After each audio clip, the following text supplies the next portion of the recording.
Hi viewer, நான் உங்கள் doctor Kumar பேசுகிறேன். இன்றைக்கி நம்ம பார்க்கக்கூடிய ஒரு தலைப்பு என்னன்னு கேட்டிங்கன்னா, சிலவங்களுக்கு ஆண்குறி நல்ல எழுச்சியாக இருக்கும், நல்ல பெர்ஃபார்மன்ஸ் பண்ணக்கூடிய ஒரு சூழ்நிலையில் வரும்பொழுது திடீர்னு விந்து வெளியேற இதாயிரும்.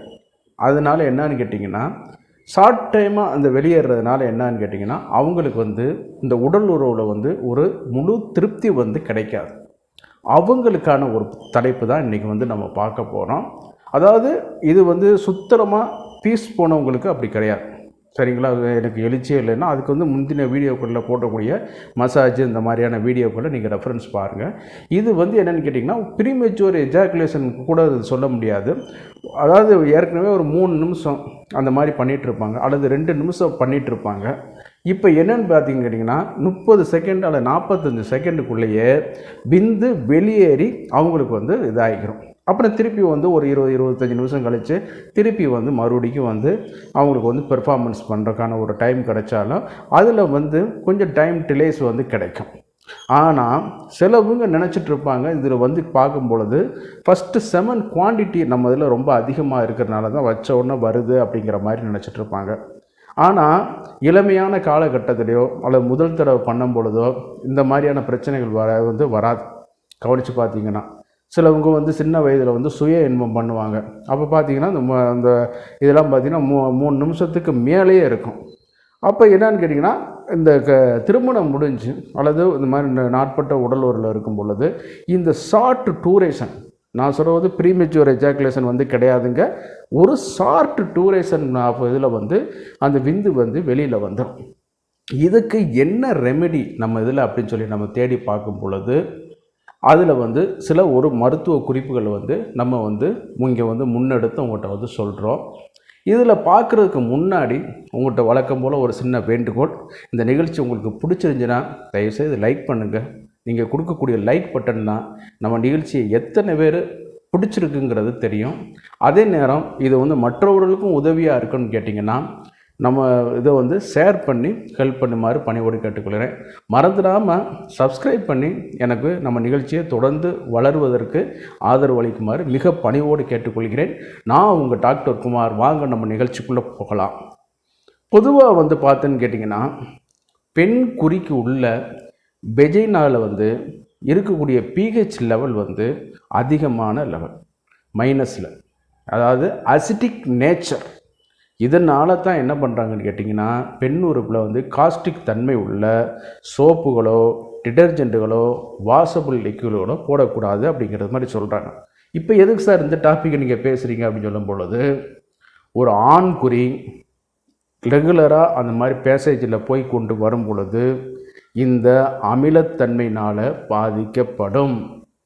நல்லா பார்த்திங்கன்னு கேட்டிங்கன்னா, அதில் இருக்கிறது 4.5லேருந்து 5.5 வரைக்கும் அதனுடைய pH தன்மை இருக்குது அப்படிங்கிறத சொல்கிறாங்க.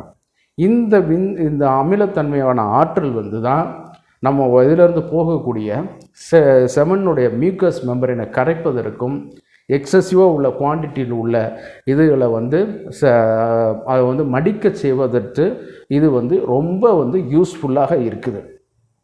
இந்த அசிட்டிக்கில் நாள்பட நம்ம ஆண்குறி போய் கொண்டு வரும் பொழுது இந்த தன்மையினால் பாதிக்கப்படுமா இல்லையான்னு கேட்டிங்கன்னா, நிச்சயமாக பாதிக்கப்படும்.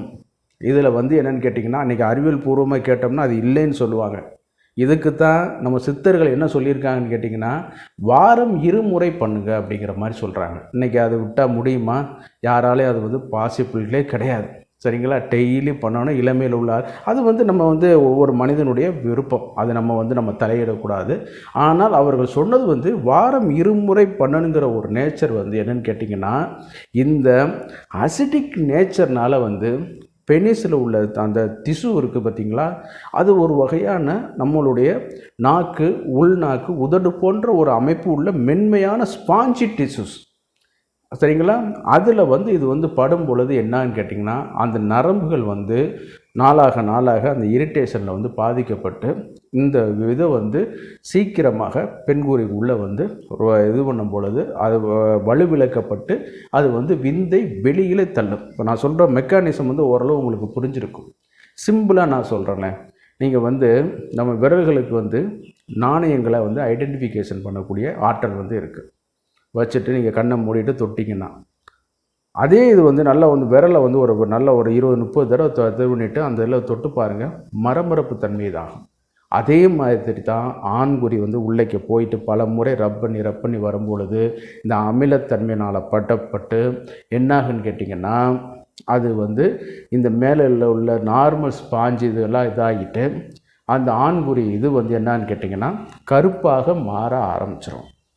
நல்லா கவனித்து பாருங்கள். நம்ம சிறிய வயதில் ஆண்குறி எடுத்து பார்த்தோம்னா சிகப்பு அல்லது வந்து கொஞ்சம் வந்து அடர் சிகப்பு கலரில் வந்து இருக்கும் அந்த அந்த கிளான்ஸ் பெனிஸானது.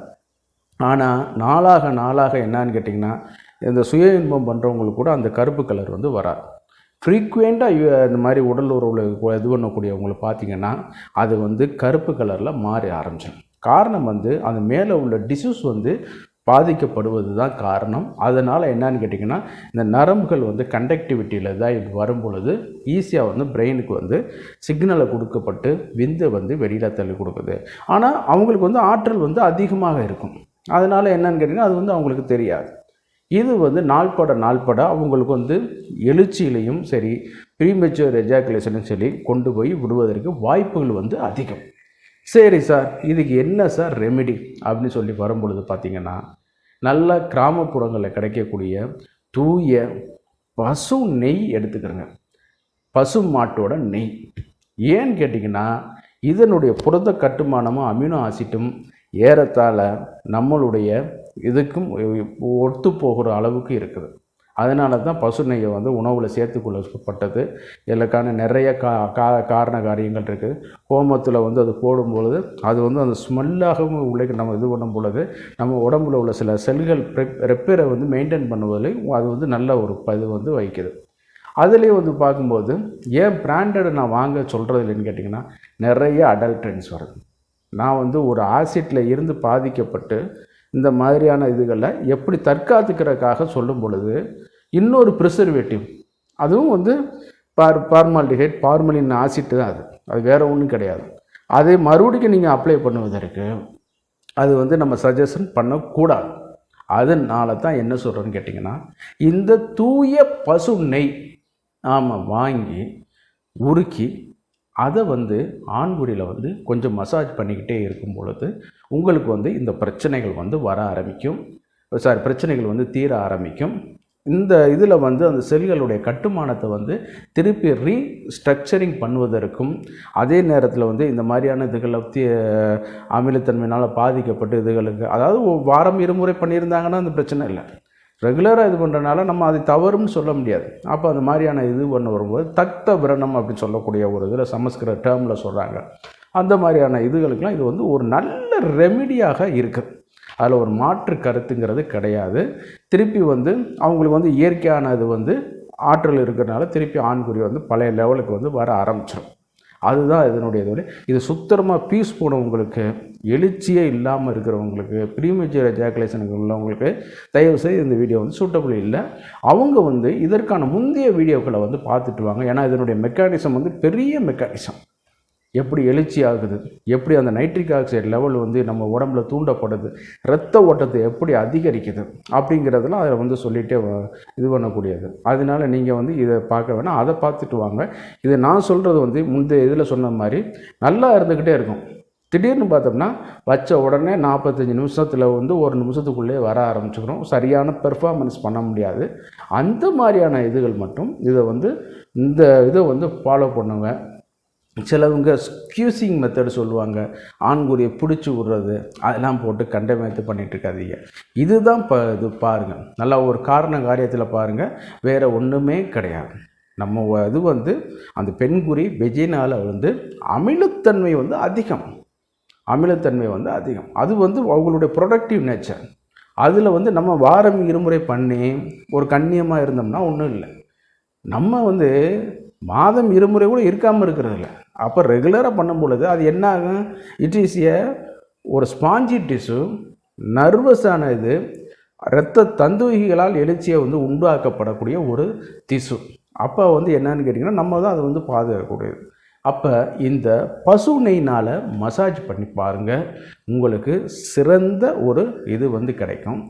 வழக்கம் போல் அந்த நிகழ்ச்சி உங்களுக்கு பிடிச்சிருந்துச்சுன்னா லைக் பண்ணுங்கள், மறந்துடாமல் சப்ஸ்கிரைப் பண்ணி எனக்கு ஹெல்ப் பண்ணுமாறு மிக பணிவோடு கேட்டுக்கொள்கிறேன். நான் உங்கள் டாக்டர் குமார். மீண்டும் ஒரு நிகழ்ச்சியை சந்திப்போம். நன்றி, வணக்கம்.